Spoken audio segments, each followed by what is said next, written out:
Welcome to the Heart of Healthcare podcast. Hello, listeners, and welcome back to the show. And hello, Steve. Do you know that this month, July, marks 5 years of the Heart of Healthcare?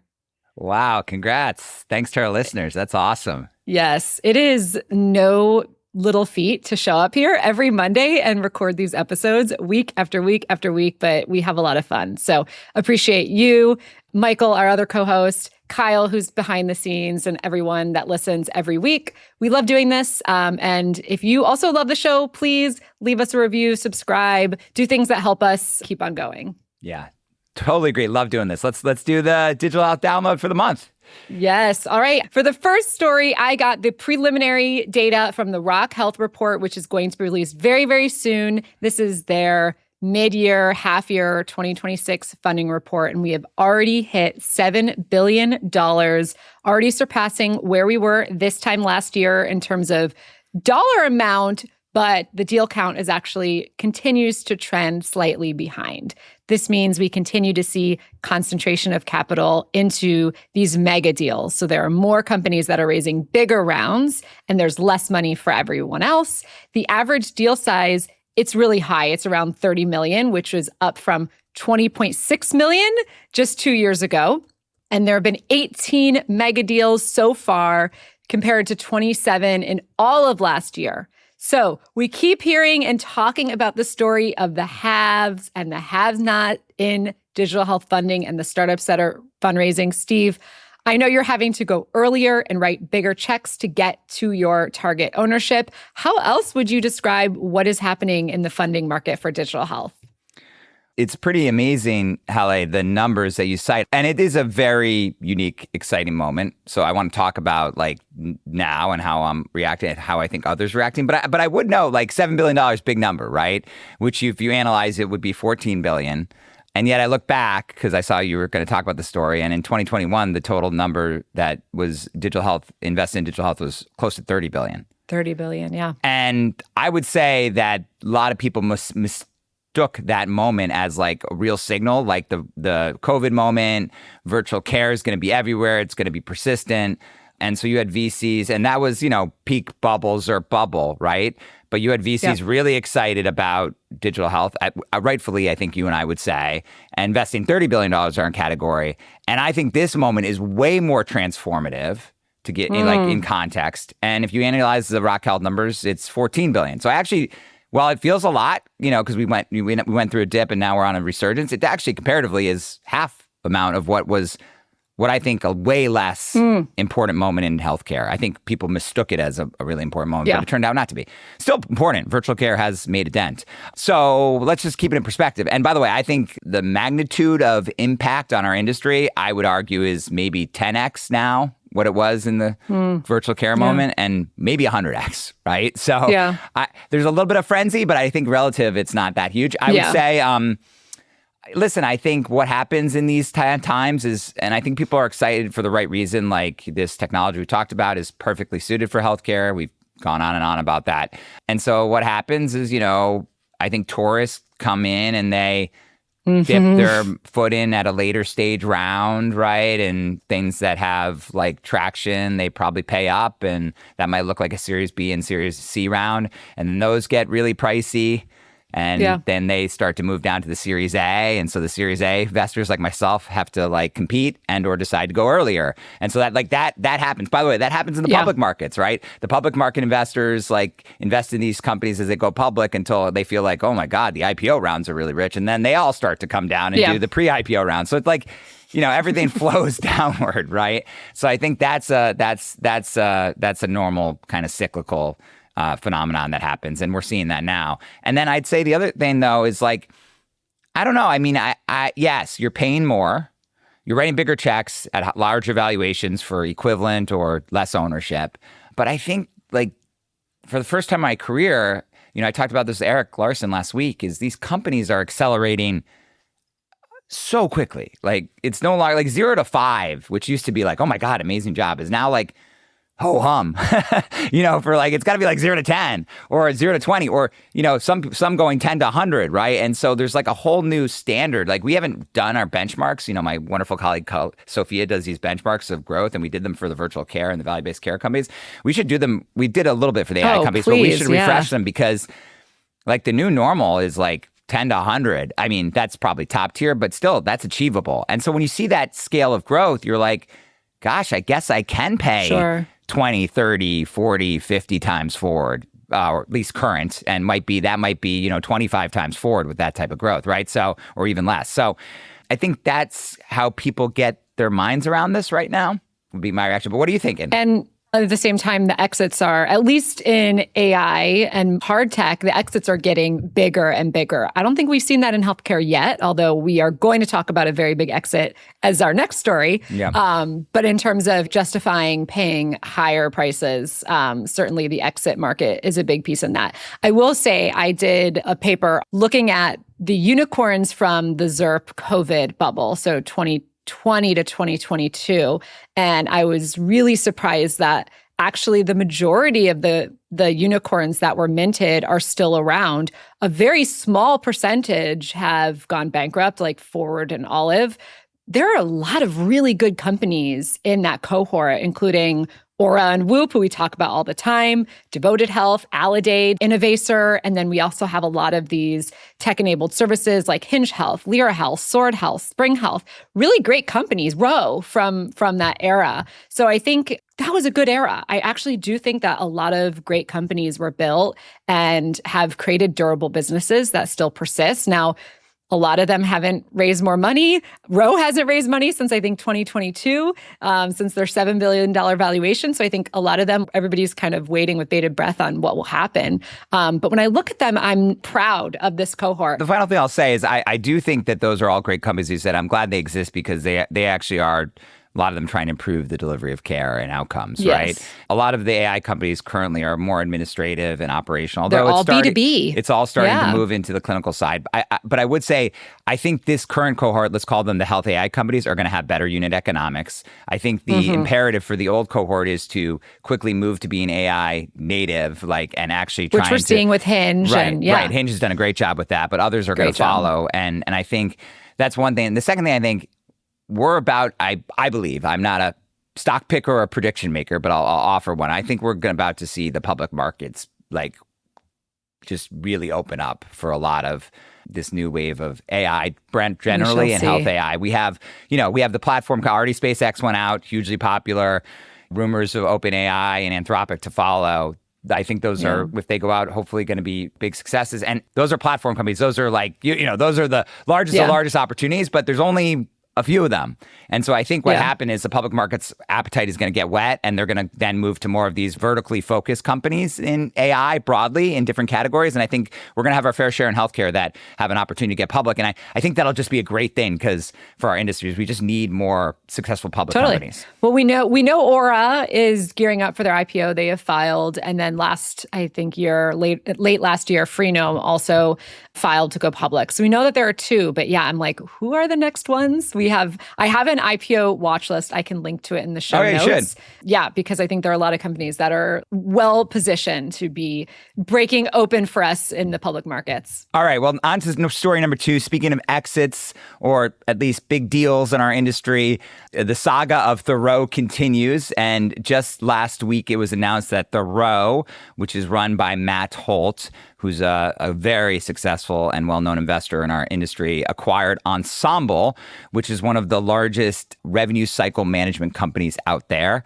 Folks will remember Matt's name because Matt was one of the senior guys at New Mountain Capital, actually responsible for some of their most successful exits with Signify, Health's IPO, and then sale to CVS, and then Equian's $3.2 billion sale to United Health Group. His track record is exceptional. I've seen it. And he's known for scaling healthcare services companies, actually techifying them. And now his thesis is AIifying them.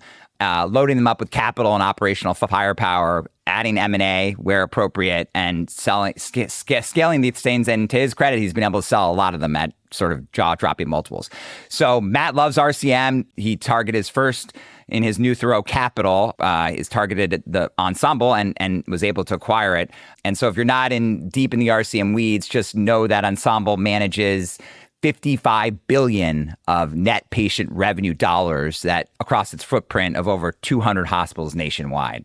So $12 billion they paid to acquire Ensemble, but I'm sure it's a profitable company, no doubt. And if it manages $55 billion and is able to techify its platform, wow, this is a big deal for our space. Halle, I'm curious, when you hear Matt Holt's name, kind of like, are you like, wow, that price is probably going to look cheap in retrospect? And how do you think about it for our industry? Yeah, I mean, I have a lot of respect for Matt. I've gotten to know him a little bit over the years, and everything he touches turns to gold. Like, he's just so savvy and strategic. I do want to point out how quickly this came together. I know. The deal that he was working on with New Mountain when he left was just a few months ago. And then somehow, this deal came together in really a few months. I will say, when I sold my company, Natalist, for a fraction of $12 billion, it was over 90 days. I mean, it felt like forever going through that process. So like the speed at which Matt Holt works is truly remarkable. He obviously, is a name of himself, but he does have a team of folks that have been supporting him. And so when we talk about change and innovation in healthcare, so much of what people gravitate towards are kind of these easy, immediate wins, and they're kind of happy stopping there. If I know anything about Matt, it's that he has just a huge vision, just really like fundamentally changing healthcare. And so I'm excited to see kind of what comes next of Thoreau, and we are going to get him on the podcast, hopefully sooner rather than later, to talk a little bit more about it and get some insights into his vision. It's funny. I'm really excited as like an industry participant, because one of the things that I feel like our industry lacks is large incumbents, to use Eric Larson's term, that actually move quickly and think innovatively and are willing to pay on a forward multiple for innovation. And Matt and private equity, that sort of goes, not that they don't all do it, but it's like tough because they're really cash flow oriented business. Matt has somehow been able to balance that.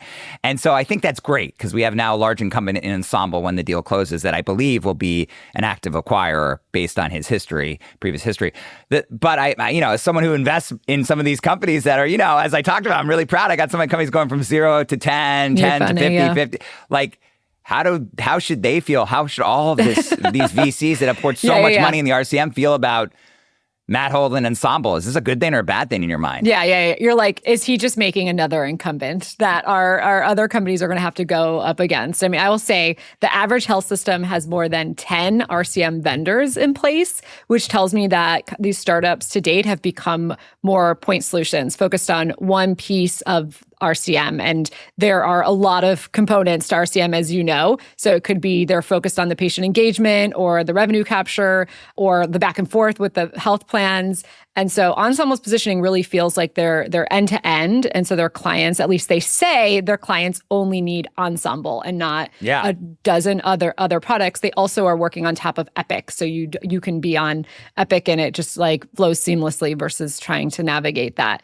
So that to me seems like a huge value prop to their customers. But I bet there's still room in the small and mid-market as they really seem to be targeting large healthcare systems. So maybe they'll continue to grow and it'll be harder to compete against them with the large market. But certainly the market is bigger than just the large health systems. It's going to be fascinating to see, but I'm glad he's back in the game. So Yeah. All right. So obviously cannot have a digital health download without more talk on AI. So a Nature study put the God models, thanks to Eric Larson for putting that term in my head, up against open evidence and up to date. And actually, Eric mentioned the study in the episode that we released last week. So definitely a great episode to listen to. But the study that was published in Nature, it tested whether these general purpose AI models, so we're talking about ChatGPT and Gemini and Claude, if they can perform as well as or outperform the specialized clinical AI tools for doctors. The two clinical tools they tested were specifically Open Evidence and UpToDate Expert AI. And we've had folks from both of these companies on the show, so we know what they're up to. And the frontier models, they beat the clinical tools on every measure of this specific study, including real physician queries reviewed by blinded clinicians.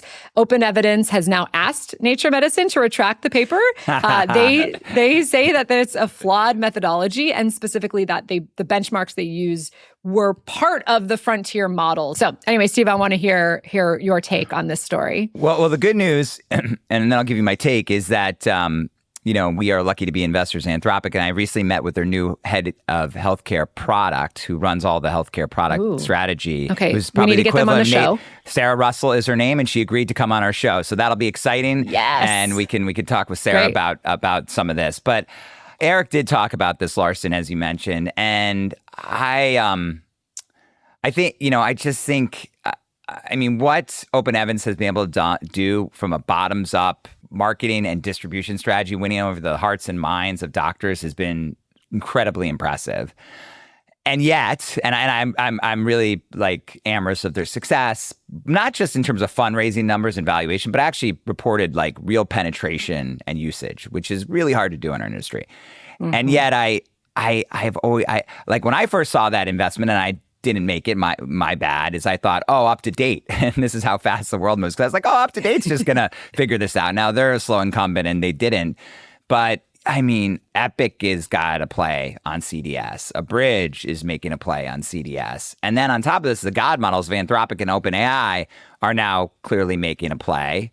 And I won't comment on all those players, but this is one place where I'm not sure how far, and we'll talk to Sarah about how far they want to go in terms of developing product that is vertically focused beyond just the model, because I think they believe the model is their product, right? But if they are going to make a few plays in healthcare, like CDS, given how it's language-based and it's so ripe for just the power of the models to decipher what actually the right next best action should be based on that language, and just the true power of the God models and the resources they have behind them. And just for our listeners, CDS, clinical decision support. Sorry to get too wonky at the there. Point.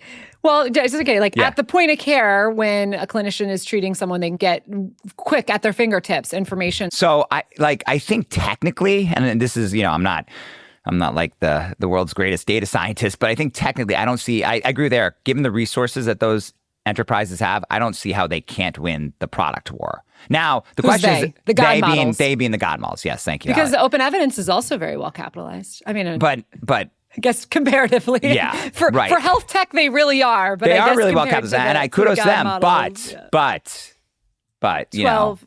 $12 billion valuation versus $1 trillion and presuming the whatever in the future is going to hold. So my only point is if the God models want to make a play, those companies, I think they win on product. Now distribution, I don't know.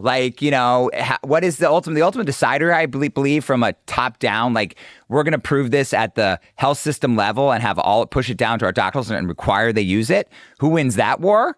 That remains to be seen. Is that Epic? Is that Open Evidence? Is that Abridge? Is that OpenAI? Is that Anthropic? I don't know, right? Yeah. That's the only problem I've seen of the bottom up strategies. Ultimately, you got to get the CMIO, the CISO, right, the chief medical officer to prove this and then push it down. And that remains to be seen who wins that war. Yeah. And that's a distribution question. Yep. All right. Well, next story. Now this is not an AI story. Thank God, not a GLP-1 story, but it is a really interesting story. And it's one that it's kind of been on the back of my mind because Halle, I love sports. You know that. I love coaching. I find sports just that it quenches something that I need. And yet today you can't watch a sports game without getting 5 or 10 gambling, platform commercials. It's really depressing. I actually just went to my son's basketball tournament at Mohegan Sun. It's just that's not a fun place to be, unfortunately, just because of all the things that go on there. Are they advertising there around the kids? No, I'm just saying that I was at a casino and you just get reminded of the I didn't know that was a casino. Yeah, Mohegan Sun's a casino in Connecticut. Yeah, but they also have a basketball court. Anyways, my point being is you see firsthand, and my son saw firsthand the effects of gambling and addiction, like people staying at the table all night long and the way they look the next day. And so anyways, Rock Health, which we love, put out a piece this month that I think might be one of the most underappreciated healthcare stories of the year and maybe for the decade, which is that now because sports betting has been legalized on these platforms, right, which happened in 2018. Last year alone, Americans legally bet $148 billion on sports. And here's the number that like really shook me is nearly half, 48% of all men between 18 and 49 now have an active account with at least one sports book, which is amazing. So that means that half of the male population is betting, and there are real issues around addiction. In fact, it's, there was a study that the Hopkins Public Health magazine put out that 1 in 5 people with a gambling disorder attempts or complete suicide. That's higher. Higher rate than those who suffer from substance use disorder. Because they're in debt and they're ashamed. They're in probably debt. Exactly. It's an addiction. And it's terrible. So I saw this and I just was like, oh my God. What are we going to do as a healthcare industry? Because now gambling is clearly an addiction that has this same ramifications as some of the other addictions that we have worked to treat as a society. And I feel like no one's really talking about this. Yeah, really not. And I know you said this is not a GLP-1 story. However, there is early evidence that suggests that GLP-1s can help reduce compulsive behaviors, including gambling. Yeah, and it's funny that we talk a lot about medical debt on our show, right? And the cost of medical debt, which is roughly the average American, the number is $2,000 that they have medical debt. Well, what surprised me about some of the stories I read is that the average bettor bets about $1,100 online per year, which is like half of their medical debt. And as we know, the house always wins. Huge problem. And then you have now these prediction platforms like Kalshi and Polymarket. So I just see which have come up recently. I see. They're so crazy. And I really don't know anyone who uses these. At least they are not telling me that they use these. So it's just hard to, obviously they are. Obviously a lot of Americans are using these. And it's just this example of how technology kind of supercharged things that already existed in small ways. And then it becomes big problems, like bullying. Bullying has always existed in the classroom. And then the introduction of social media, and it's become 10 times worse. Oh, yeah. And so you think about that in this case, is gambling has always existed, but it's been contained to casinos and horse races and whatnot. And now technology is enabling it and doing so in a way where those product managers know what they're doing. Yeah. They know how to get you to continue to click. And $200 free if you make a bet now. You're like, that's not free. They make more money the more people are addicted to using it. It is just as bad as like Purdue. As Purdue Pharma, as Juul, nicotine. So I think it's a real problem. And the problem is the platforms have no incentive to change unless there's some new regulatory policy that happens at a federal level, which we haven't seen anything significant. It's just not going to change. Well, I know you're a public health lover and aficionado and expert. So I thought that story would capture you. And I think it's one we got to watch. Yes. Yeah, for sure. All right. My next story is about Midjourney. They are best known as the tool that turned the internet into an AI art generator, including these cat memes. And they announced that they're moving into medical imaging. They announced a new division of their company called Midjourney Medical. This is a full-body ultrasonic scanner they're calling ultrasonic CT. You step into this ring of water and you, in theory, get a 3D map of your body in what they say is 60 seconds. There's no radiation, no magnets. It's all AI and sand grain size transducers. I don't really understand it, but fascinating. And interestingly, they want to offer it up. They said that they are building a spa-like facility in San Francisco next year. And they're starting with this idea of a full body composition map rather than any sort of diagnostic tool. So it really can sidestep any sort of FDA clearance pathway. So they're really saying, get a look inside your body. They are entirely self-funded, no VC dollars. Midjourney has been profitable. And the CEO is using that runway to make this very long-term hardware healthcare bet. So are you bullish or bearish on Midjourney Medical? Well, it's funny. Like, I first read this story when you told me, when you shared it with me, and I was like, oh man, the spa-like facility in SF, with my good East Coast healthcare investor. But I have to be honest, like, this is the same path Pronovo followed, right? Like, there is something to, and even a bridge, we talked to them, like, they had to go direct to consumer at first. And so there is something about going to direct to consumer. And in San Francisco, you've got a lot of people who are preventative forward, right? Willing to pay, right? Technology forward. And so, heck, I mean, as long as it's safe, right, or at least people are consenting to do this, I actually think it's a pretty interesting way. I don't quite, so that's one. So I'm excited to see what happens and comes of it, and maybe I'll be an early adopter of this because like I just have to fly there and use it, and I'm there a lot. And I did do a Pronovo scan, and I found it super helpful. I do think Pronovo's like an hour though, sitting in the MRI machine. Yeah. So like I'm claustrophobic. I can't do that. Oh, but they put on these goggles where you can watch like I watched a Netflix show. It was awesome. The time went by so quick. I just think, didn't you feel like you were in a tube? No, because I was just focused on the show. Just distracted my mind. Anyways, give it a try. If you get a Pronovo, I'll wear my Oura ring. Anyways, so I'm excited about that. And then I also, listen, I really like when we get technologists to come into healthcare. And I think the last 5-10 years, we've seen a, significant benefit from that, right? There's been some failures that get headlines, but like net, I think you and I would agree that it's been a huge net positive for our industry. And by the way, it's only going to get better with these fundamental foundational models and people who are familiar using them coming to healthcare. So I'm excited about what Midjourney is doing and pushing to think it literally is the first whole body imaging advancement in the last 50 years.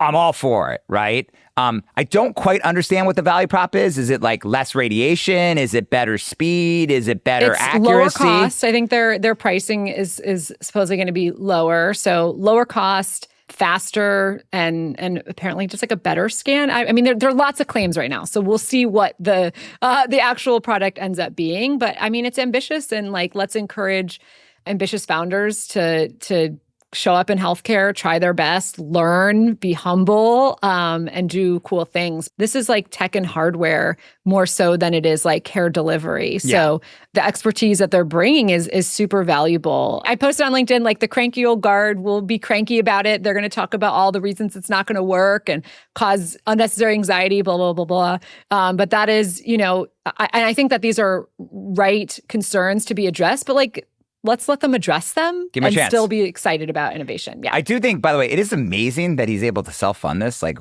wow. Like, what an entrepreneurial, accomplishment. Oh, I'm sure the VCs are knocking on his door. I mean, but by the way, if this is going to reach its full impact level, it's going to have to get FDA approval. It's going to have to be more institutionalized. And if he can self-fund that, this guy is a great American entrepreneur. But we'll see. I bet there'll be VC funding in the future if this works. So cool story. I hope to see it. Hope to see it in SF soon. Yeah. All right. Final story of the month. This is one that we talked about it. The AI doctor is in the house finally, and their early results are in. We've talked about this, Halle. It's about Utah and the state of Utah, their sandbox, allowing Doctronic, a company, to actually provide AI-powered prescription renewal for patients. In Utah, any adult can log in to get a refill for common prescription medications like cholesterol, antidepressants, and Doctronic's AI chatbot can autonomously renew these prescriptions. There's over 200 medications that they're limited to that you can get refilled. And it isn't truly autonomous yet because a physician does a QA of the system.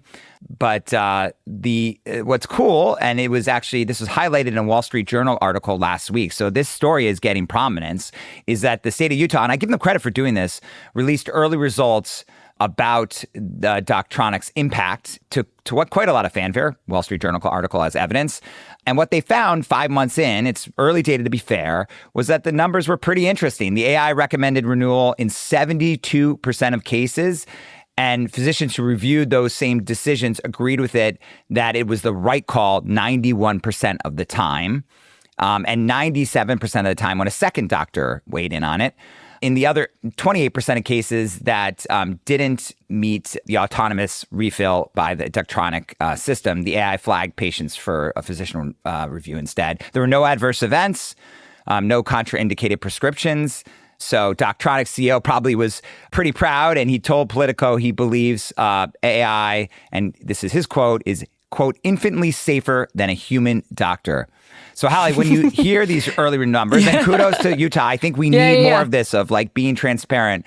Did this kind of move the needle for you? What did you think? It sounds like not safer, but as safe as a human doctor. So As safe, yes, yep. I think the claim they can make is like infinitely cheaper than a human doctor. That's right, So it Halle, doesn't yeah. have to be safer. It just has to be as safe. And if they had 97% like agreement with when two doctors weighed in, like that's incredible and will only continue to improve, right? We say this all the time, but the AI we have today is the worst it's ever going to be. So we're only going to see that improve. Maybe it'll even actually become safer, infinitely safer than a human doctor. But really where this moves the needle for healthcare is that it is going to be infinitely cheaper. And that is super exciting. Yeah. And by the way, to your point, not just cheaper, but because it's cheaper, it'll be way more scalable.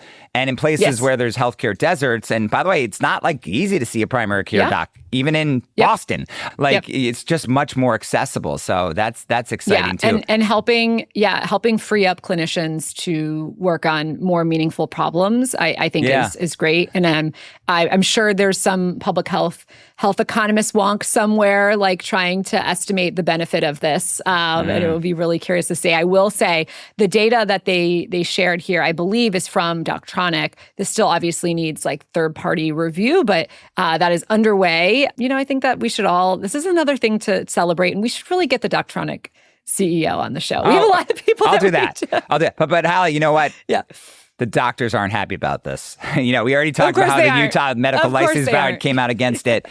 And there was this doctor in the Wall Street Journal article who said that it sort of actually spoke. It was so, Eric Larson talked about this infallibility trap that we hold technology to a higher standard, to your point, than we do the doctors. And he said, well, it's a black box and humans have to go to medical school and pass licensing exams and go through residency to be doctors. And we have nothing like that at all for AI. I think some of those critiques, we do need some governing here. We do need some regulation because otherwise we're going to have like 50 different states we've talked about. That one doesn't hold as much merit because I just think these technologies are going to get there. The one critique, which a Stanford law professor wrote in JAMA that held merit to me, is that if you take the doctor out of the loop, out of the visit, like you may miss some things that a doctor might catch in sort of a follow-up, because then getting the prescription is another chance for a doctor to interact. I still don't think that outweighs the benefit of better access, but it was an interesting point. I think that I've had visits for renewals, medication renewals, and I am allowed to do those virtually versus having to go in, which I do have to go in. I have to go in once a year for my prescriptions, but then if I have a 6-month prescription, I have to do another virtual thing. I will tell you, there's like 3 questions asked, I answer them, and then we're off. Like nothing else really comes up. If I have another concern, I bring that up separately. So that to me felt like a really hollow. We're not replacing the annual visit, which is like the bread and butter of primary care. We're taking like these checkbox appointments that are done for regulatory reasons and safety reasons and moving that to like an as effective but much cheaper, infinitely cheaper tool. Well, Halle, I have my annual visit today, actually. So wish me well. I'm doing the right preventative things from my health perspective. Anyways, this is a fun month. Lots of good stories, lots of diversity of stories, which is cool. Yeah, happy July, happy summer, and we will continue to get great guests on the show. We have some good episodes coming up. So thank you everyone for tuning in and listening. And Steve, happy 5 years. That's the best. See ya. Here's to another 5. All right. Bye.